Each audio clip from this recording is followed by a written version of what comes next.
இந்த நீர் இன்றைக்கு தமிழ்நாட்டிற்கு எவ்வளவு முக்கியம்? தமிழ்நாடு மட்டும் கிடையாது, உலகிற்கே நீர் தான் முக்கியம். ஆனால் நம்ம தமிழ்நாட்டில் இந்த நீர் வளங்களை 50 ஆண்டு காலத்திற்கு மேலாக இங்கே ஆட்சி செய்து கொண்டிருக்கக்கூடிய திராவிட கட்சிகள் தன்னால் எந்த அளவுக்கு முடியுமோ அந்த அளவுக்கு சர்வ நாசம் செய்திருக்கிறார்கள்.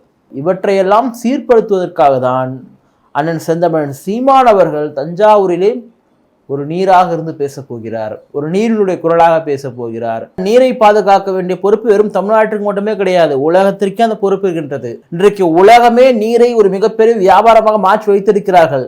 ஆனால் தமிழகத்தில் நாம் முற்போக்கு பேசுகிறோம், இதை பெரியார் மண்ணுன்னு சொல்கிறாங்க, திராவிட மண்ணுன்னு உருட்டுறாங்க, என்னென்னவோ சொல்லி கூட இந்த நீரை பாதுகாப்பதற்கான நடவடிக்கைகளை என்ன எடுத்திருக்காங்க? நீ ஆற்றை தூர்வாரி சீரமைத்து இருந்தால் தானே பெய்கின்ற அந்த மழையினுடைய நீர் அங்கே ஒழுங்கா தங்கும். நீ அதை சீரமைக்காம என்ன பண்ற? ஆற்றுல இருக்கிற மண்ணை வாரி வாரி வாரி எந்த அளவுக்கு வெட்டி கொள்ளையடிக்க முடியுமோ அந்த அளவுக்கு நீ வெட்டி கொள்ளையடிக்கிற.